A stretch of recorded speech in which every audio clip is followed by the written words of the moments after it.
Now, the Three Martini Lunch with Greg Corombos and Jim Garrity. And welcome, everyone, to the Monday edition of the Three Martini Lunch. Along with Jim Garrity of National Review, I'm Greg Corombos of Radio America. Good, bad, and crazy martinis for conservatives today. And Jim, I think folks should mark this day down. I'm about to say something nice about Ohio State University.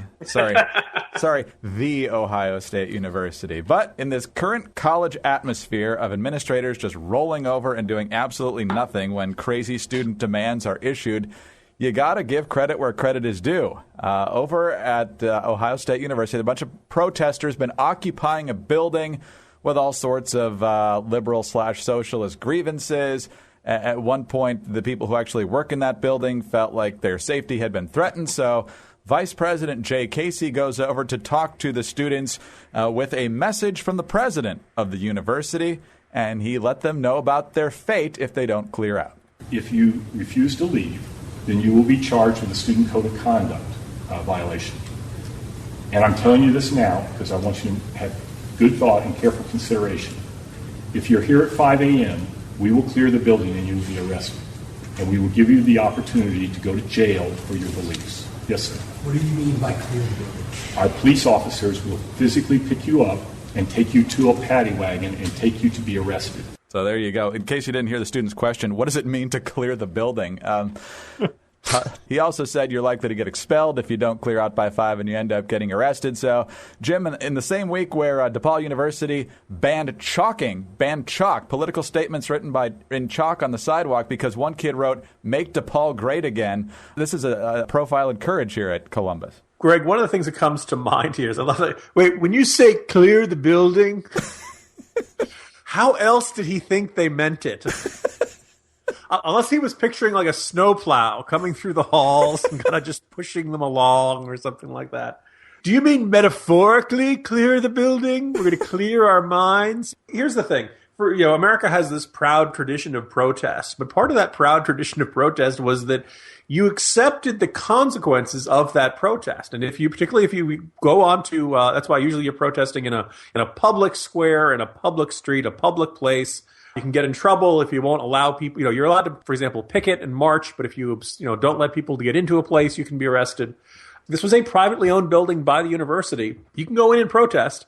And once they say, okay, you got to leave now, you have two choices. Either you can leave and continue your protest in some space you're allowed to continue, or you can refuse to do that, at which point they will, quote unquote, they'll clear the building. They will take you, you're trespassing, you're breaking the law, and you'll be arresting it. Now, if you really believe in the cause that you're fighting for, maybe you believe it's worth spending a night in jail. And most of the time, the punishments for criminal trespass in a protest are not terribly draconian. You're going to probably either spend, a period amount of time in jail, get a summons. Sometimes you'll get a fine. Sometimes you get something like that. But I've lots of people have been protested and said, you know what? I believe so strongly in what I'm doing. I'm willing to be arrested for it. That's my demonstration of moral courage. I am just like Martin Luther King writing letters from a Birmingham jail. Usually they're not so noble and there's a little bit more self-aggrandizing going on, but fine. In this case, once these protesters realized, oh, wait a minute, we might pay a consequence for this.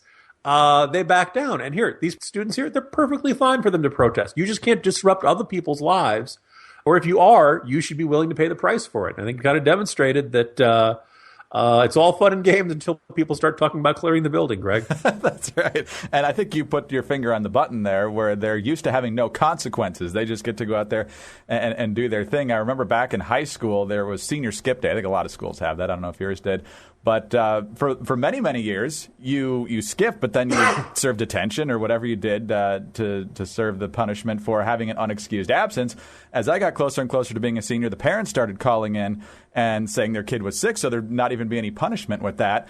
Mrs. Corombos, I will point out, did not go along with that ruse. But the point is here that these kids, I think, are used to having any sort of consequences erased. So I think that was an excellent, excellent point. On to the bad martini now, Jim. And as much grief as we give Donald Trump and his campaign, there's another person running for the Republican nomination who we've long said shouldn't be running anymore for the Republican presidential nomination. But for some reason, CNN decided to give 9 minutes to John Kasich on Sunday. Dana Bash doing the interview. They covered a lot of different subjects, the last of which, or very close to the last of which, was the fact that Kasich has said publicly in recent days that he would not have signed the bathroom bill in North Carolina, and he was not a fan of the bathroom bill / religious freedoms bill down in Mississippi. So Dana Bash asked him what he thought about those issues in general, and here's what Kasich had to say.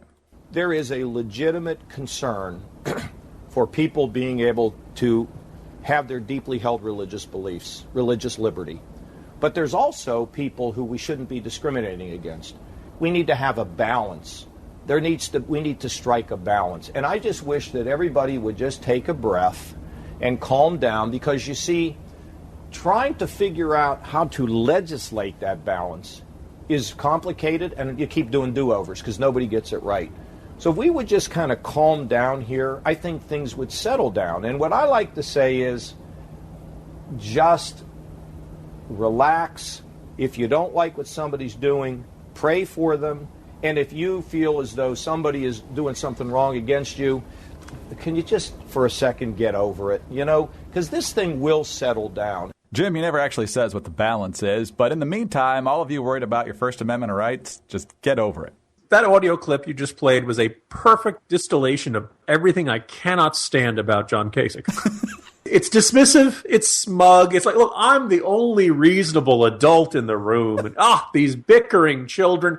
Can't we get you kids to chill out for just 5 minutes? Can't you just stop yelling? I will turn this car around right now. It would be really nice if everyone could just chill out and not be bothered. But if you want people to use the bathroom for their appropriate gender, and you're really bothered by the thought of somebody saying, well, I'm wearing a skirt, so thus I am allowed to use the ladies' room.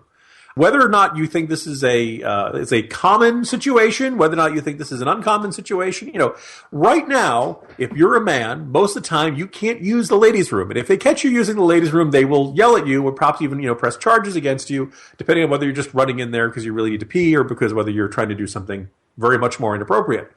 John Kasich just kind of hand waves this away as everybody being so unreasonable. And the thing is that I think most of the people who are supporting the North Carolina law are reasonable. They thought it was reasonable that men use the men's room and ladies use the ladies' room. Were the Little Sisters of the Poor being unreasonable when they weren't covering the birth control for the nuns? I do not look out at America and see this area of terrible Christian aggression against these, poor, oppressed gays and lesbians who are, what we see here, and the phrase you see over at Red State and other corners is the argument of you will be made to care. You probably don't want to spend a lot of time thinking about who uses what bathroom. This is always kind of self-evident to you. But you're going to be forced to care by people who say, no, if you don't want this person who claims to be transgender, who claims that despite the fact that they have male genitalia, they feel like they are a woman, thus they must be treated by a woman, by the law, by institutions, then you're forced to deal with it. I don't think any of these Christian groups want to have to deal with this stuff, but it's being forced upon them. And the fact that John Kasich can't see that or doesn't want to see that indicates that he's got this, I'm so reasonable. I just don't want to get involved with these sorts of things. Why can't these people work this out?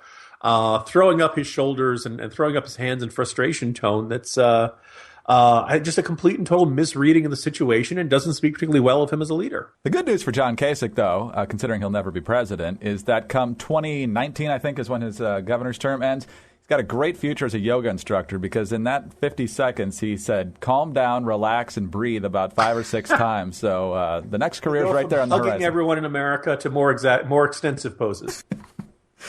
Oh, excellent distillation. All right, on to the crazy martini now. Jim, this is from CNN. Treasury Secretary Jack Lew is expected to announce this week that Alexander Hamilton's face will remain on the front of the $10 bill, and a woman will replace Andrew Jackson on the face of the $20 bill. Lew announced last summer that he was considering redesigning the $10 bill to include the portrait of a woman. The decision to make the historic change at the expense of Hamilton drew angry rebukes from fans of the former Treasury Secretary. The pro-Hamilton movement gained steam after the smash success of the hip-hop Broadway musical about his life this year. Those pressures led Lew to determine that Hamilton should remain on the front of the bill. Instead, a mural-like depiction of the women's suffrage movement, including images of leaders such as Susan B. Anthony, will be featured on the back of the bill. And listening to an interview that accompanied that story, Jack Lew was basically saying we need to put a woman on the bill because it's been too long.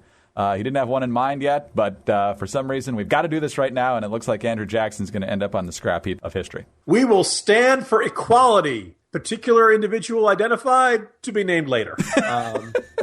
But that's how important it is. It's really important to salute our heroes or heroines, whoever. I'm going to make two observations. One, given a choice between taking off Hamilton or taking off Andrew Jackson, I'd much rather they take off the Democrat, Greg, so yes. I'm fine with that. Okay. And the second thought is something I've never understood this, and I'm willing to bet when we talk about this in the program, Greg, at some point, some listener who knows this is who really keeps track of these kinds of currency issues will come in and explain this to us. Greg, if you have coins in your pocket, you have a penny, which is worth 1. You have a nickel, which is worth 5. You have a dime, which is worth 10. Then you have a quarter, which is worth 25. And if really rarely, you'll have a 50-cent piece or a dollar coin, although you almost never see those. If you have bills in your pocket, you have a dollar bill, which matches up to the penny. You have the $5 bill, which matches up to the nickel. You have a $10 bill, which matches up to the dime. Then all of a sudden it jumps to 20 instead of 25. And for some reason, instead of, we have 25-cent coins, but we have $20 bills. And then, of course, occasionally you can find, yes, $50 bills, $100 bills. I don't know about you, Greg. It's been a long time since I've seen one of those. It's not all about the Benjamins here at National Review. Anyway, so I always kind of don't, why do we have, 25-cent coins and $20 bills? And if we were going to do anything, wouldn't it make sense to have a $25 bill? Or for that matter, a 20-cent coin, although I think most people would say we don't really need it. We don't make enough purchases with coins to make a 20-cent coin worthwhile. So if it's up to me, and no one has asked me, Greg, I would create a $25 bill. And then you can pick Sacagawea or pick whoever, Harriet Tubman, whoever you think is the most appropriate figure to represent, to be, historical figure to be honored on a piece of currency. And that way, nobody has to come off. Nobody has to argue about the legacy of Andrew Jackson. Nobody, I do find this a very big, useful, teachable moment, Greg. Yes. For those of us who don't like political correctness, for those of us who don't like this effort to rewrite history or to eliminate dead white males from the history curriculum and classics and things like that, Greg, all we need to do is create a hip-hop opera about any of these figures, and then it'll be this great cultural sensation. They'll be like, no, you can't get rid of that figure. So I'm looking forward to, Patton, the opera. Now, the only thing I've seen of Hamilton was the performance at the Grammys. I thought it looked pretty darn good. Greg, I don't know about you. Every critic and everybody I know who's seen it comes out of it screaming like an Elvis fan circa 1957. They just are. It is the apex of, never mind theater, of human experience, and it's wonderful. So congratulations to all of them. And if they saved Hamilton on the $10 bill, bravo, performers of Hamilton. My hat is off to you. Well done. You have overcome the typical politically correct charge. Ideally, people are learning a little bit more about their history because of it. Yeah, well, let's hope so. I don't know how accurate it is because I haven't seen it, but hopefully it is. And if Broadway's success is the key to getting on currency, or staying on currency maybe, we could get Bialystok and Bloom. We could get Jean Valjean on some currency going forward, although he wasn't American. Yeah. But all sorts of options. The one defense I will make of the musical, Greg, is that people say this is exactly the way Andrew Hamilton rapped at that time. Well, how was Aaron Burr, though? Was he bad or good? He's in there. He's one of the bad guys. So. I'm sure he is in there. It's kind of hard to end the story without him. But anyway, we've got off track here. Happy Monday, everyone. It is a happy Monday. Talk to you tomorrow. See you tomorrow, Greg. Jim Garrity of National Review. I'm Greg Corombos of Radio America. Thanks for being with us today. And be sure to tune in again on Tuesday for the next 3 Martini Lunch.